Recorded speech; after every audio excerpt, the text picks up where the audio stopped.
Hello and welcome. We are so excited to present this book discussion about museum-based art therapy. On behalf of the students, staff, and volunteers at the IU Eskenazi Museum of Art, thank you for joining us. My name is Asmita Bosker, and my pronouns are she, her, hers. I am a museum host studying business and interior design, and I'm excited to join in with this lovely discussion and hear from everyone that we have as our panelists today. First, we wish to acknowledge and honor the Indigenous communities native to this region and recognize that Indiana University Bloomington was built on Indigenous homelands and resources. We recognize the Miami, Delaware, Potawatomi, and Shawnee people as past, present, and future caretakers of this land. Here are a few tips for tonight. This evening's program includes a Q&A. Questions will be accepted both from our participants here in the Eskenazi Museum, as well as through participants over Zoom. For those using Zoom, questions can be submitted through the Q&A tool. This program is being recorded. For updates when recordings are released to YouTube, please sign up for museum news through the website. For those who are with us in person, in case of emergency, the nearest exit is the door you entered through. The Eskenazi Museum of Art values students, and I have the privilege of kicking off this program. With me today are Lauren Daugherty, the Arts-Based Wellness Experiences Manager at the Eskenazi Museum of Art, as well as distinguished guests Sarah Pousty and Alice Garfield. Also joining us in a supporting role is Laura Shepard, the Eskenazi Museum's Public Experiences Manager. And with that, I'll hand it off to Laura. Okay. Okay, welcome everyone. We have all of our lovely panelists here on the screen who are all co-authors of this wonderful book, Museum-Based Art Therapy, a collaborative effort with access, education, and public programs. We are super excited. It's being published at the end of the month. So November 30th is the official publication date. In the chat at some point tonight, when we're going to put links where you can pre-order our book, or if you want to wait until November 30th, that's totally fine too. This project really was collaborative in nature. I have a chapter in the book. I also co-edited. My name is Lauren. I am the art therapist here at the Eskenazi Museum of Art. We always say this, and then I hesitate, but we think we're the first university art museum to have an art therapist on staff full time. So it's a new position for the university, and I'm just really excited to have the opportunity to collaborate with all of these lovely people, some up here on our screen and some who couldn't make it tonight. But I'm going to go ahead and acknowledge everybody who did contribute a chapter. So I'm going to ask all of our panelists on the screen, once I read your name and your chapter, and yes, I'm going to be reading from this paper here just so I get them exactly correct. Go ahead and wave just so everybody knows who you are. Carolyn Brown-Treaton, The Power of Museums for Therapeutic Reparation. Carolyn's here. There she is. Ashley Hartman, Exploring Museum-Based Art Therapy, a Summary of Existing Programs. Ashley's here. There's Ashley. Paige Steinberg and Kathy Dunlau. Don't see either of them here. They might be in our webinar audience. Creating a community partnership for lasting change, museum art therapy with juvenile offenders. Our co-editor, Mitra and Ghadim, Museum-Based Art Therapy, a collaborative effort with access, education, and public programs. Michelle Lopez-Torres, she's here, I know. Co-authored a binational participatory project with families affected by autism in the museum art therapy context. Vida Savahi, organizations help interns light up the city of New York. Rachel Ships, you see Rachel? People inside museums, one hands-on art making room in context. Stephen Legary, there's always room at the table. The art hive of the Montreal Museum of Fine Arts. Chloe Hayward, centralizing the experiences of people of color. Marie Claypool, Musings on Healing, Museums, and Disability. My chapter in the book, I'm not going to be presenting today, but it is titled The Role of Museum Collections in Therapeutic Work. Thank you all for your wonderful contributions to this book. And two of our authors, I didn't mention your chapters, but they're going to go into detail about those later, so I'll let them share their title and a little bit more about that here in a minute. But to begin tonight, I want to share a little bit about the genesis behind this book, why it's important, why we really felt that this needed to be published. Museums now are sort of faced with this interesting challenge of how to get wellness programming into their doors, in the galleries, and art making studios and spaces like that. And some are really taking on the challenge, like some of the authors that we have here who are working at lovely institutions that really see the importance of that. And others are really kind of on that ground level, not really sure how they can implement some sort of wellness or art therapy programming in their institutions. So this book is really serving as a model for folks to use our knowledge and expertise in this field to build their own programs. And hopefully it will serve as a tool for graduate students who are art therapists to think about new ways that they can be an art therapist instead of just in a clinical setting or a hospital setting, school settings, places like that. To begin tonight, we're going to have two of our authors presenting their chapters, Sarah Pousty and Garfield. And then I'm going to walk everybody through a thinking routine. It's very entry level, so those of you in the audience, don't get nervous or anything like that. There are no right or wrong answers to what the questions I'm going to ask you. So we'll have two presentations. We will do a short thinking routine, and then we will have time for Q&A at the end, as Asmina mentioned. So up first, we have Sarah. Sarah, we have your slides. We're going to pull those up here in a second, but if you want to share just a little bit about yourself and then also about your chapter, that would be great. I'll let you take it away. Thank you so much. Hello, everyone. I'm Sarah Pousty. I'm trained as an art therapist in New York City. And I've worked in museums throughout New York City since about 2003 and developed, facilitated, and supervised the Children's Museum of the Art's ARTogether program, which I'll be talking about this evening. I just want to begin by thanking Lauren and Mitra for making this book happen and thanking the Eskenazi Museum for hosting this virtual book launch. It's really an honor to be here and have my words included alongside all of my fellow contributing authors, many of whom are my friends and mentors in real life, and others whose works have inspired and informed my work for many, many years. So just so grateful to be here. My book chapter is titled ARTogether, a possibility of therapeutically informed programming in a museum setting. ARTogether was a program at the Children's Museum of the Arts in New York City. It was a community-based family support program where we worked with families navigating the New York City child welfare system. The program paired participating families with a therapeutically trained facilitator and centered shared creative experiences as a way to strengthen family relationships. Next slide, please.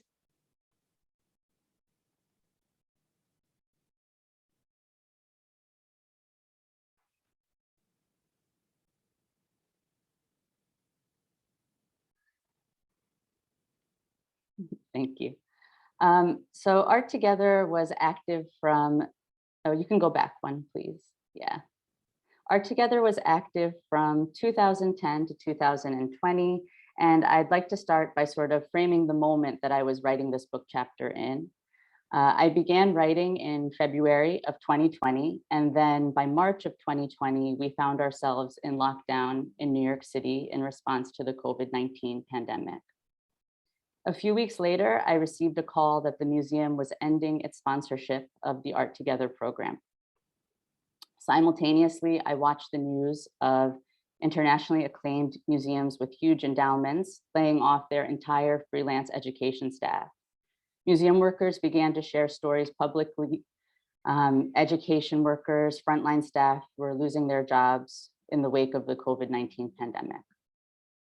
With this termination of educator contracts came the termination of community partnerships like ARTogether that had been built over significant periods of time. The ending of our programs also marked the ending of relationships with participants who might not otherwise interact with the museum. For ARTogether, this meant ending our support to families at a time of vulnerability and crisis. It's difficult to not wonder how the ARTogether program might have been able to expand and continue to support the families that we worked with if we had had the opportunity to shift into the virtual space.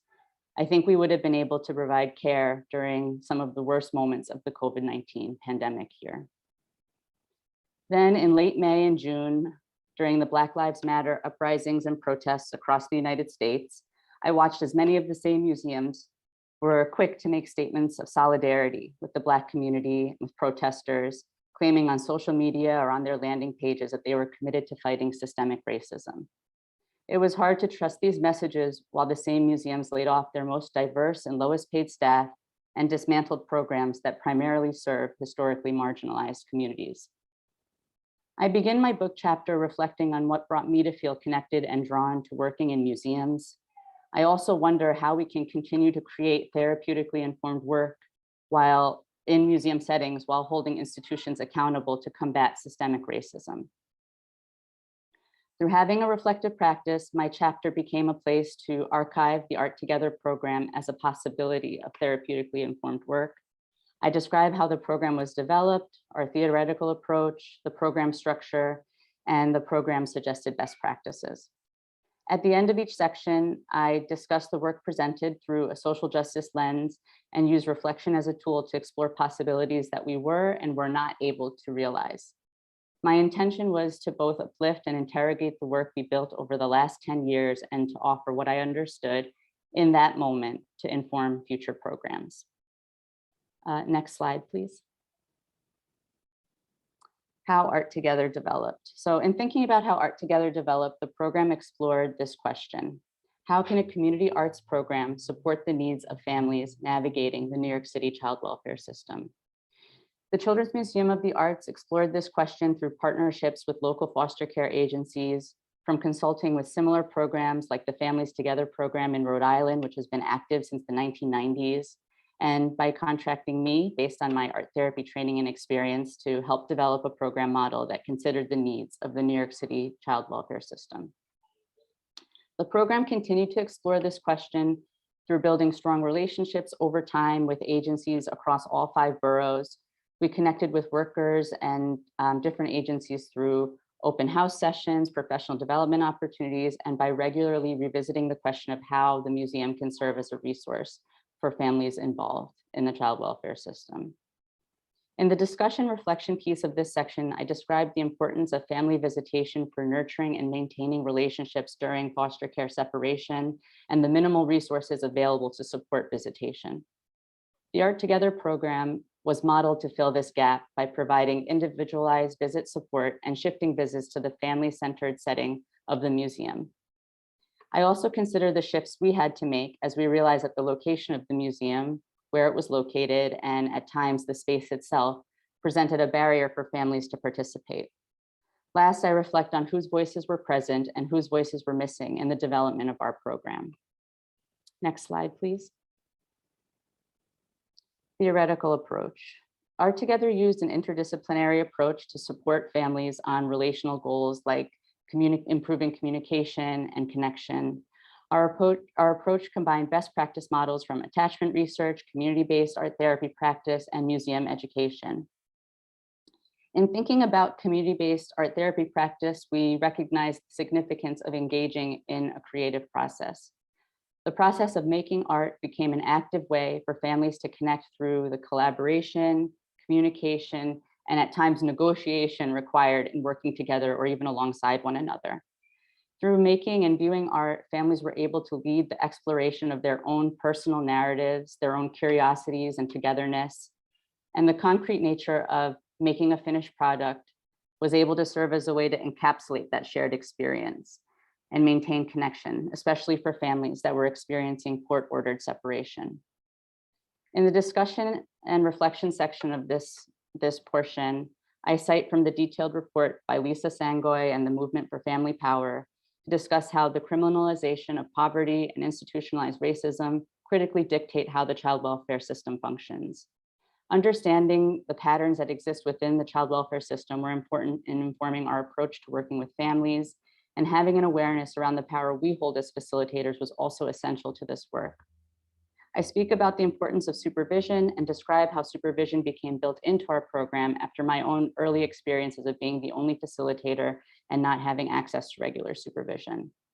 I also recognize how currently there's more open discussion around social justice-centered pedagogies and practice as compared to when we began ARTogether, and I wonder what this will mean for the development of future programs. Next slide, please. Families were most often referred to ARTogether by a caseworker, social worker, therapist, attorney, or parent advocate with whom they had a close relationship. Once a family was accepted to our program, they were paired with a facilitator, and the next step was to schedule an initial intake meeting before family visits began. During a family visit, the ARTogether facilitator guided the family through the museum space and workshops for the first hour, and then facilitated a private and more intimate art making experience with the family during the second hour. Examples of projects included family quilts, koi ponds, stop motion animation films, family meal sculptures, and family photo sessions that were turned into beautiful photo books. A typical ARTogether visit schedule was as shown on the slide here. The Children's Museum of the Arts had a large gallery space in the center that hosted rotating exhibitions throughout the year. Exhibits included works of contemporary art and often included pieces from the museum's permanent collection of children's artworks from around the world. The museum had three main areas: a media lab, a fine art studio, and an early childhood studio, and it was a very active and exciting space. Participating families received between 6 to 12 bi-weekly visits with their facilitator, and upon completing the program, received a renewable membership so that they could continue visiting the museum if they chose to.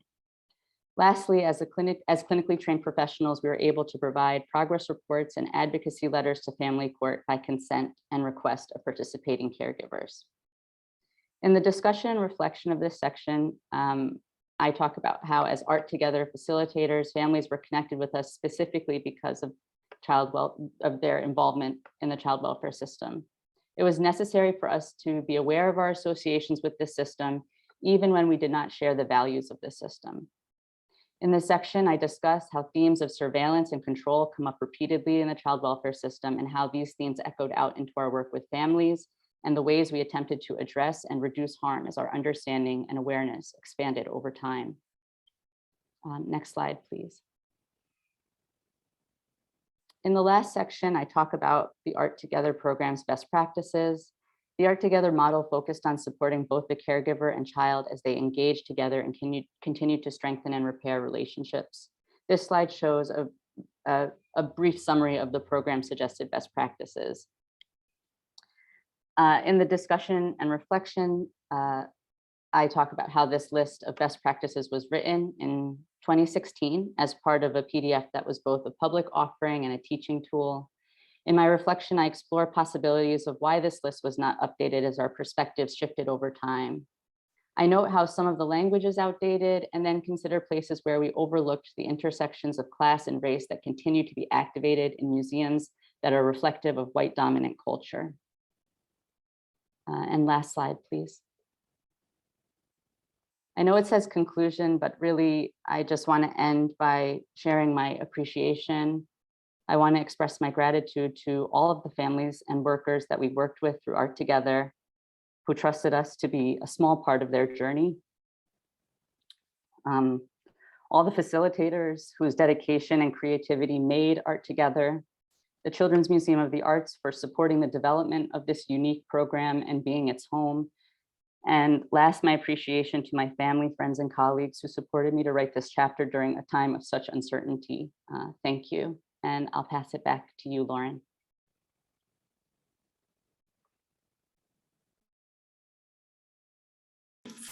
Thanks. Thank you, Sarah.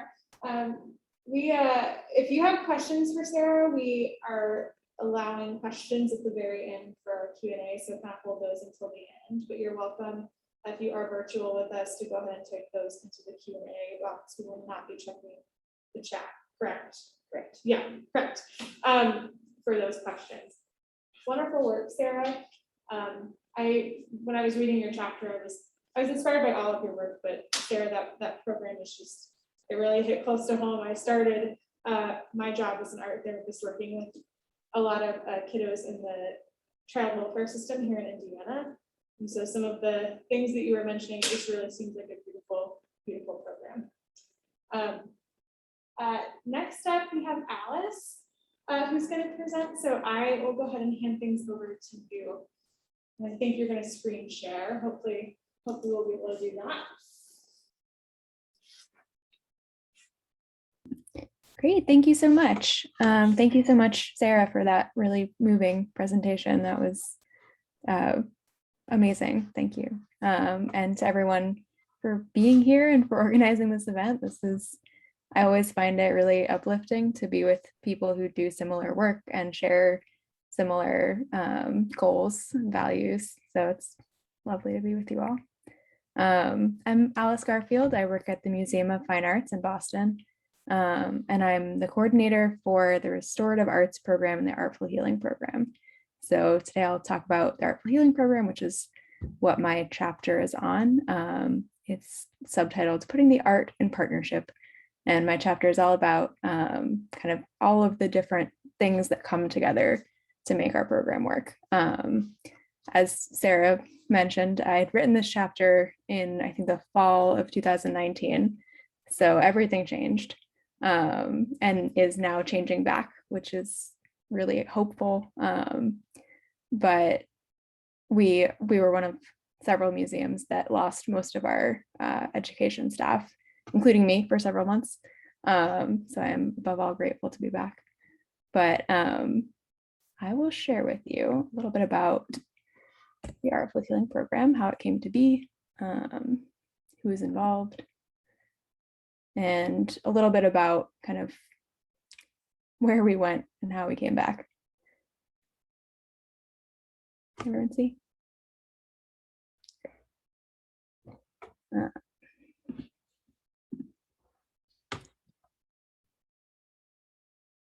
So the MFA Artful Healing program officially began, I think, in 2007, long before I was at the museum, but I've carried it on from people who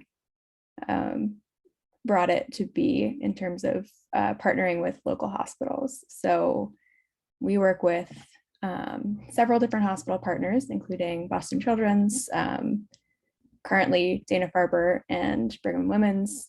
Our partnership with Mass General is on hold until they get back to being able to have in-person programming. Pre-COVID, we were doing about 10 site visits per month to all of those hospitals, to different units, different floors, seeing patients, families, siblings. We worked with, when I say we, this is a team of educators and myself. I also coordinate the program, so scheduling, supplies, moral support, all of that. But I also teach, and that's one of my favorite parts of the program. My background is in art education rather than art therapy. So I've learned kind of the healing and therapeutic side through practice rather than through education, although I've learned a lot and I'm participating now in a lot of arts and health discussions around arts and health and around kind of the professionalization and structuring of that field. So that's where we're headed. All of these photos are from our programs. I find them delightful, so I wanted to share with you. Our team pre-COVID consisted of a team of educators. Right now it's two. It's me and one educator. We just rehired one of our former educators, which is a triumph. But formerly we had 5 educators, myself and one or more interns. That was our team. And then we work very closely with staff at each of the hospitals, including child life folks, administration, nursing, volunteer services. Depending on the hospital and on the population, we also work with occupational therapists, physical therapists, art therapists.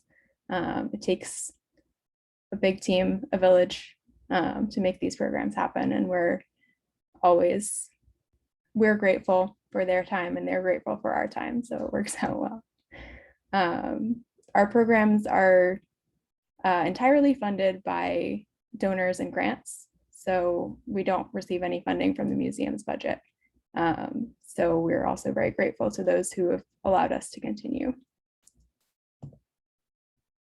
So what do we actually do? Big question.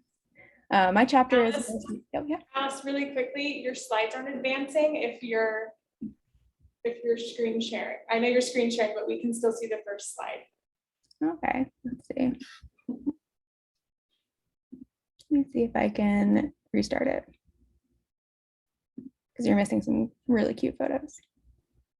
I thought you said you were sharing photos of participants, and I was like, we're missing all of this. Let's see.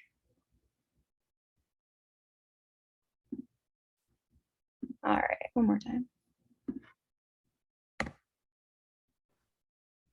There we go.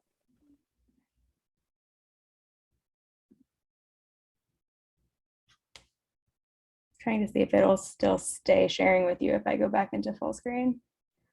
That was probably where the issue happened. No. All right. I might just not be able to share it full screen. In which case I'll share it small. All right, so here's some of the photos we missed. Go back. All right. You didn't miss much.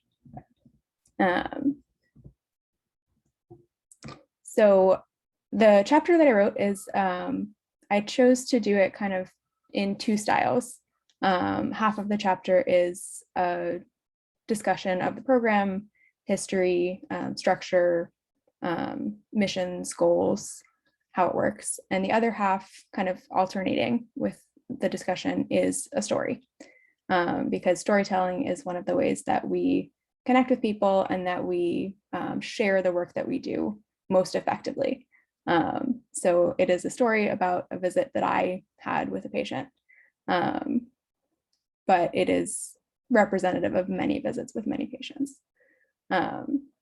So in one of those typical visits, our educators design a theme and a project based on art from the museum's collection, using appropriate approved materials.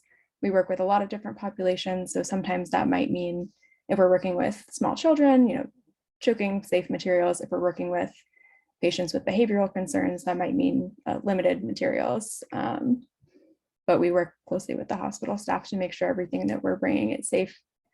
Our visits are usually about 2 hours long, and we'll, depending on whether we're working with a group or going kind of room to room in the hospital, we might work with 15 people in a group or 4 people over the course of 2 hours, depending on how long they want to work with us. We see, one of the things I discussed in the chapter is some of the challenges that we face, one of which is that most of the time we don't develop a relationship with participants because we may never see them again. So we don't get to know what happens to them. And that can be hard, especially if you're working with someone who has gone through something traumatic or difficult, especially with kids, because they will tell you about it.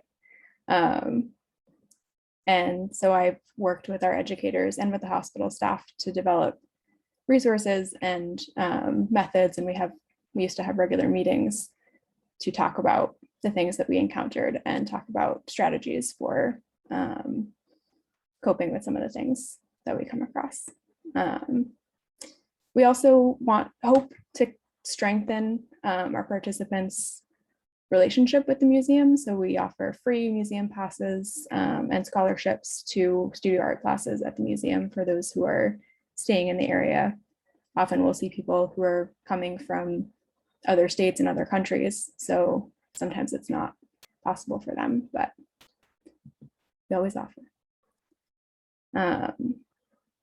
So since we are not a therapy program, I think a lot about kind of the intersections between arts and health, and what are we bringing to the table in terms of wellness and well-being, even though we are not therapists.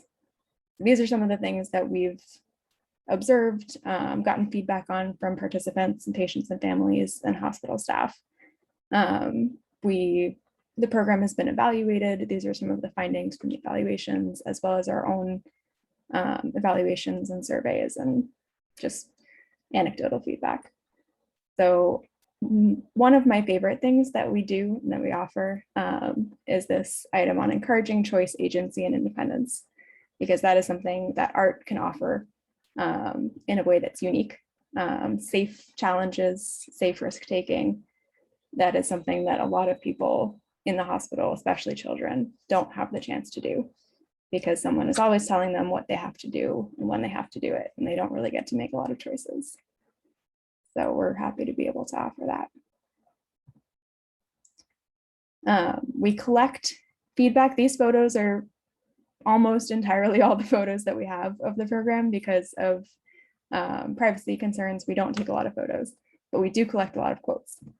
So whenever we get feedback about the program, the instructors will write a report after every visit about who they saw, what they did, how everyone felt about it.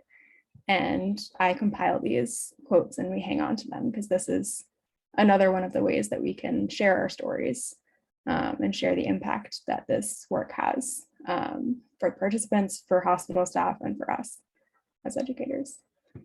That is the end of my presentation.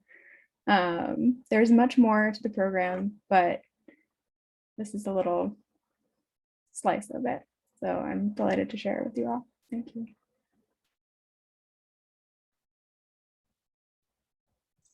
Thank you, Alex. We're getting some claps from the rest of our panelists, and I'm sure also from some of our other attendees. I did bring my laptop up here just for our next portion. I am going to be kind of reading some questions and things from the chat as well, or from the Q&A, sorry. But yeah, if you have questions for Alice about her program, you can go ahead and pop those into the Q&A box. The reason we selected Sarah and Alice among our many lovely authors to present today is because they kind of show a wide range of programming that this book covers. So it does cover therapeutic programming run by art therapists, but it also has some chapters that were written, and obviously programs that are occurring all around North America by art educators that don't have that therapy training. And that's okay. We're all kind of on that same mission of promoting the arts and health, as Alice said. But just important to note that this book, if you're buying it thinking that you're going to read about art therapy specific programs, that's true. But you're also going to be reading about some wellness-based programs that are run by art educators. And we really wanted to showcase that collaborative nature between museums, museum education, art therapists, and how we all are working towards those same goals and oftentimes working together to create these programs. I can only really speak for myself here at the Eskenazi Museum, but I work collaboratively across our education department, across our whole museum to create wonderful programs. So a lot of times we're doing therapeutically informed programming, but we are collaborating with other museum educators, other healthcare professionals, just a wide range of people to really bring these programs to life. And that's really what Mitra and I set out to do by gathering all of these lovely people together to write chapters. So if you don't mind sharing my slides, I'm going to take you all through, there we go. I'm going to take you all through a thinking routine. So thinking routines are sort of the bread and butter of art therapists. I believe at least some form of a thinking routine. Really, a thinking routine encourages open-ended questions. So instead of saying, do you like this artwork? Yes or no? We're asking individuals to really kind of dig a little bit deeper and really find their connection with works of art. We do that with visual thinking strategies, which a lot of museums use, but we also use thinking routines from the Project Zero at the Harvard Graduate School for Education here at the Eskenazi Museum. So I'm going to take you through one of the Project Zero thinking routines. It's a little less known maybe than visual thinking strategies. So we're going to do a thinking routine called See, Think, Wonder. And this is a series of 3 very simple questions. As I promised before, this is not going to be super psychologically revealing for any of you. Stakes are really low. We're not asking for or looking for any right or wrong answers. So as I ask these 3 questions, I'm going to invite you all to put some answers into the chat and into the chat so we can separate questions from the Q&A box, okay? So as this come in, I'm going to read some of these responses from the chat. Authors, you are welcome to type in your own responses as well. This is not just for participants. We all see things in works of art.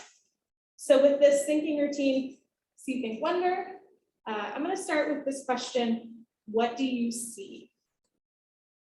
And I'll give you a little bit of time just to kind of soak in what you're looking at, and we'll see what some people have written here in the chat if there are any. Okay, Laura turned on the chat, so you guys should be able to. You should be able to write some responses. And again, no right or wrong answers. So, and we're not judging you or grading you or assessing you. I know you're sitting in a room with smart therapists. We're not judging or assessing you by anything that you say here. Shapes, paper cranes, boats, birds, mountains, kites.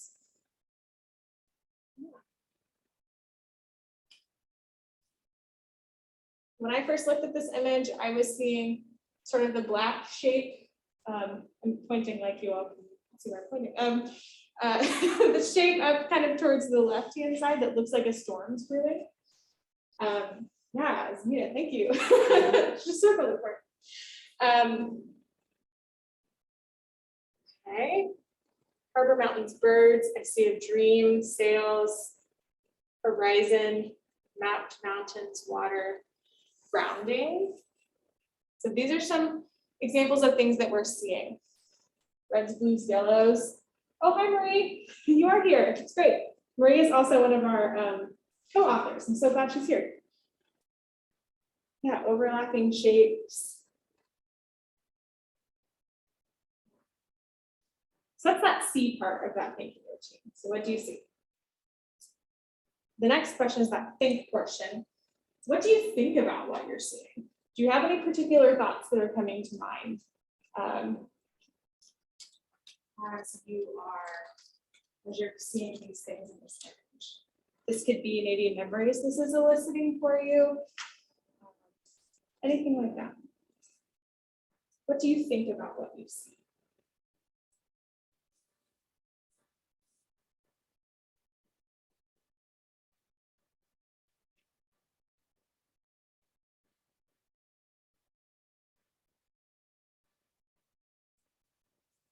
Anyone, anyone. Again, memories, or this is also sometimes where we can put a value judgment on a work of art. You know, I like this work of art because, you know, this is reminding me of XYZ. Thinking about the sense of flying and floating.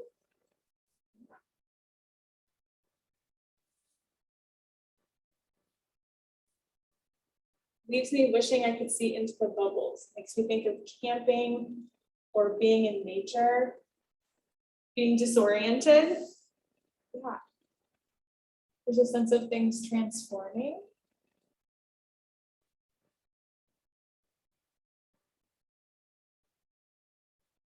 And this last question,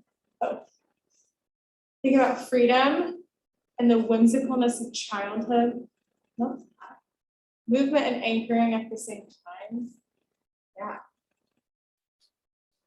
And this last question, what do you wonder? Or what questions do you have? So we've done the see and think and this wonder part. is what are you wondering, or what questions do you have?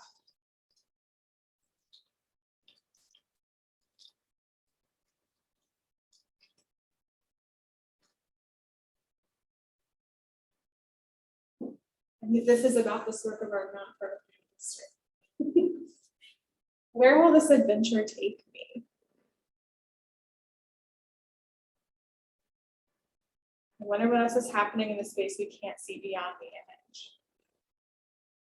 Who created the image? Where am I? Where this place may be? Can I go there soon? So to this person, it looks pretty inviting, this space.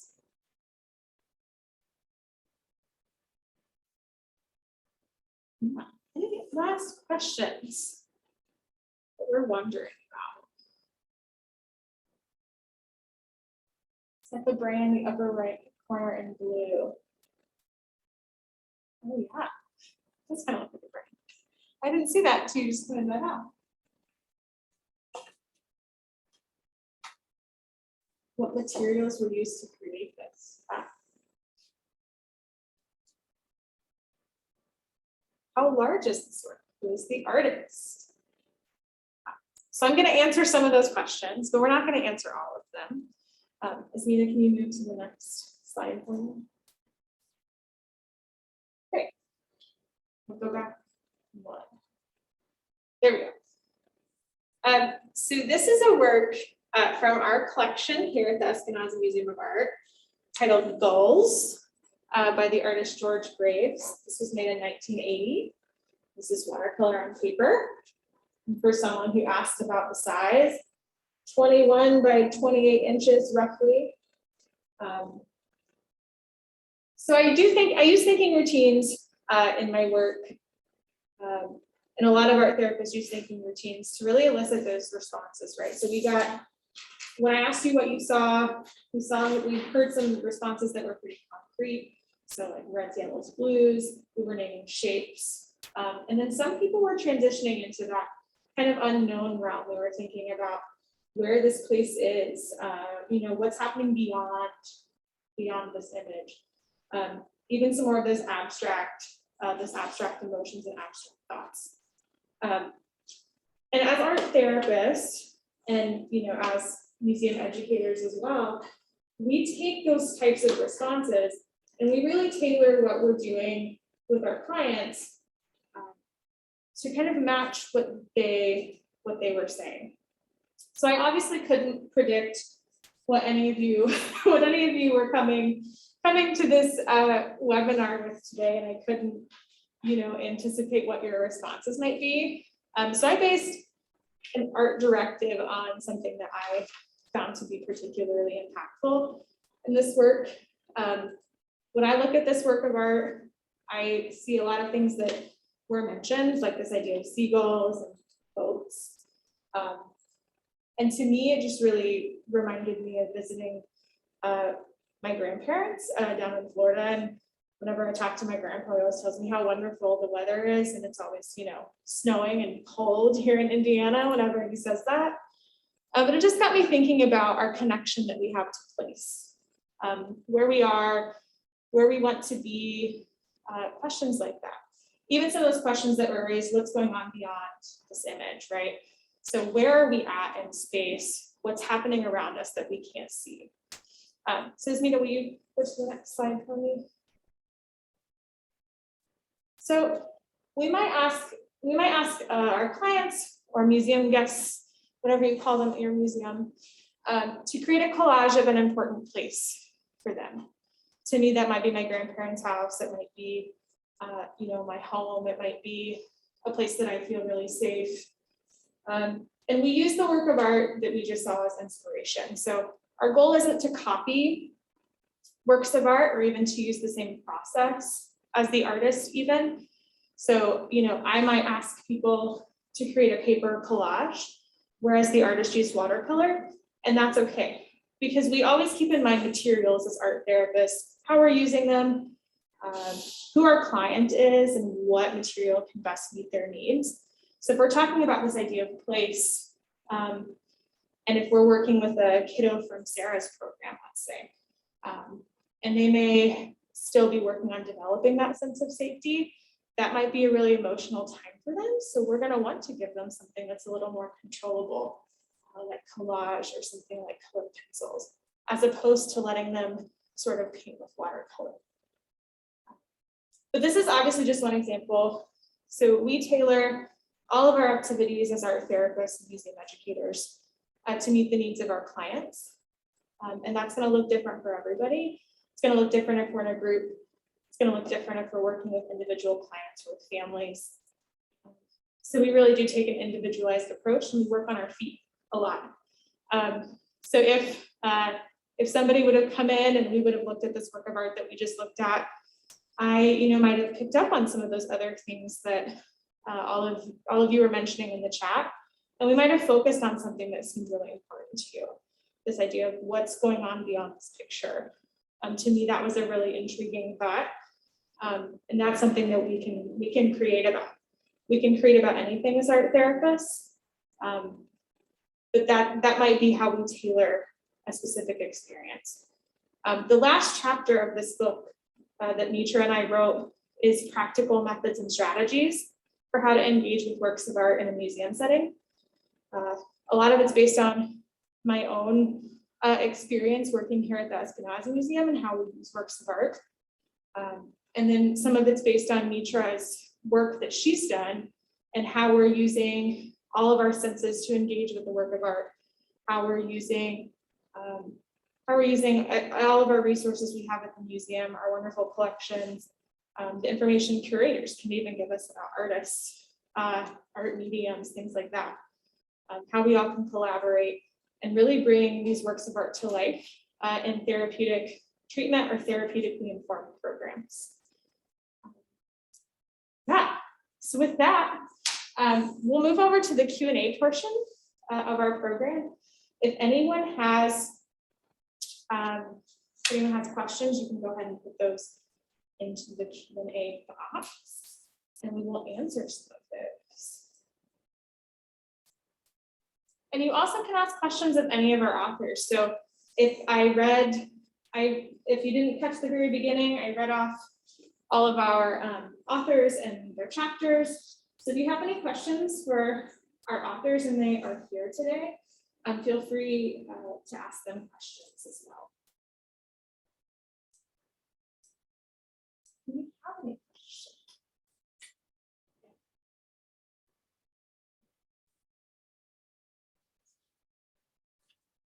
I'll give everybody a minute.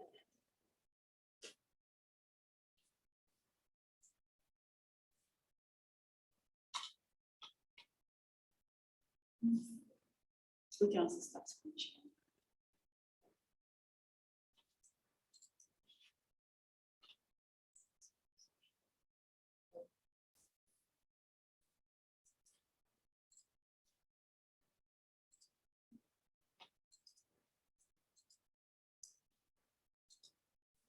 I'll give everybody a few more minutes just to maybe ask questions if there are any.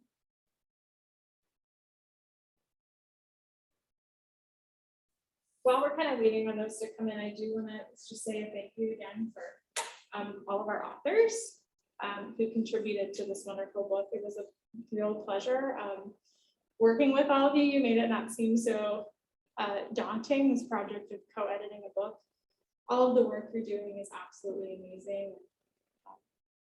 As Sarah mentioned earlier, some of you are friends and colleagues in the field, and some of you are people whose work I've looked up to for quite some time. So this is really an exciting opportunity for me to interact with all of you. I just want to thank all of you for gathering today. I know it's not always easy, like a Thursday at 6 p.m. It's dinner time, right? At least in Indiana, but sincerest of thanks to all of you for writing wonderful chapters, doing wonderful work, and making this a really fun experience. Any last questions? Stephen, you raised your hand. Do you have a question? I do have a question. Thank you. Yeah. Also, congratulations to you and Mitra for so much work during a very precarious time. A sincere bravo. I have a question for my co-authors. because it's something that I've been reflecting on. I hope sincerely that you are all able to experience some reopening, that activities are resuming, that people are reappearing in real life. And this has given me pause as I look back on my chapter and the context in which it was written. And Sarah certainly started to address this in her presentation, and really brought back this question of what has changed since the chapter and what has remained the same. If anybody cares to dig into that one. Thank you.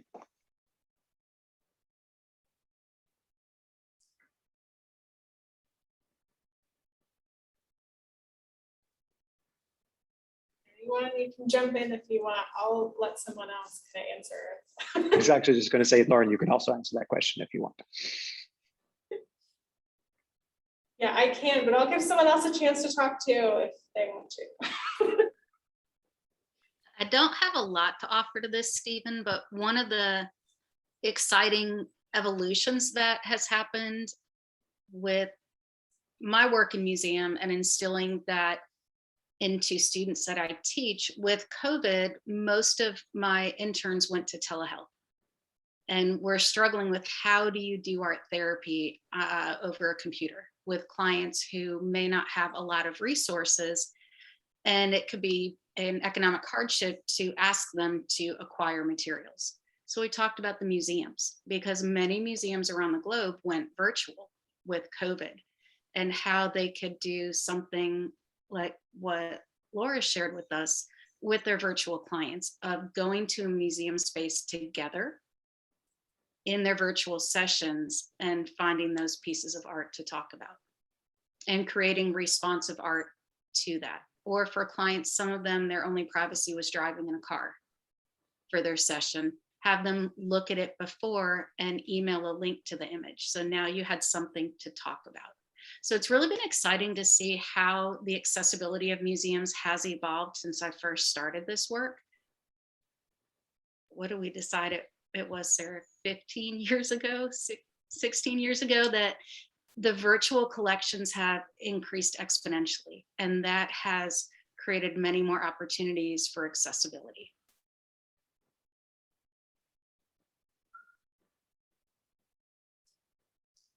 I'll jump in on that question too, Carolyn. Something that you, something that you mentioned, this idea of being virtual and people doing telehealth and as art therapists, it's really challenging. But we've actually found the transition from telehealth to back to in-person to be really challenging in itself. People are really hesitant to kind of come back out of their homes and out of their safe spaces. So we're constantly having to pivot. I'm especially thinking about our Creative Arts for Veterans program that we have started here at the museum. We're constantly shifting what that looks like to meet those needs, because we are working in rural communities. So sometimes that looks like telehealth now, sometimes it looks like in-person, and sometimes it looks like a hybrid of both. But something that's stayed the same, I think, is that, having to shift rapidly. When we came, COVID was just it was going to be 2 weeks and then it was going to be over, right? We were shifting for those 2 weeks. How do we maintain programs for a couple of weeks virtually?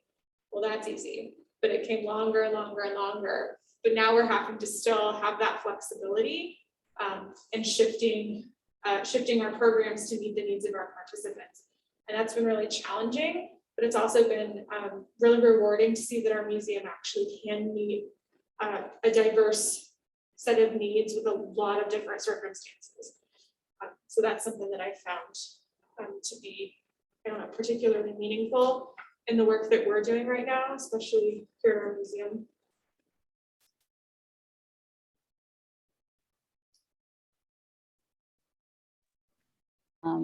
I just wanted to share that since writing the chapter, I was able to partner with the Brooklyn Museum, and actually I think Dalila and Lula are both here. So I want to say hi to both of you and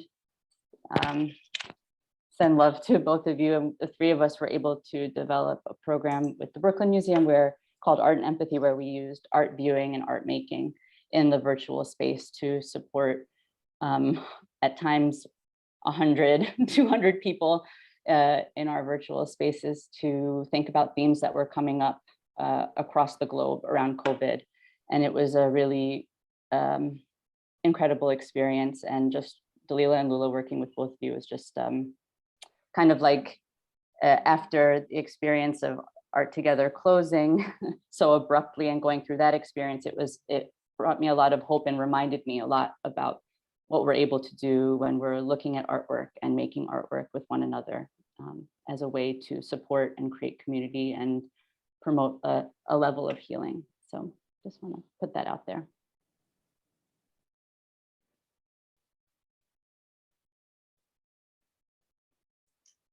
Thanks, Stephen. That was a really good question. I don't see any more questions from our audience, so I will go ahead and turn things over to Asmita to kind of close us out.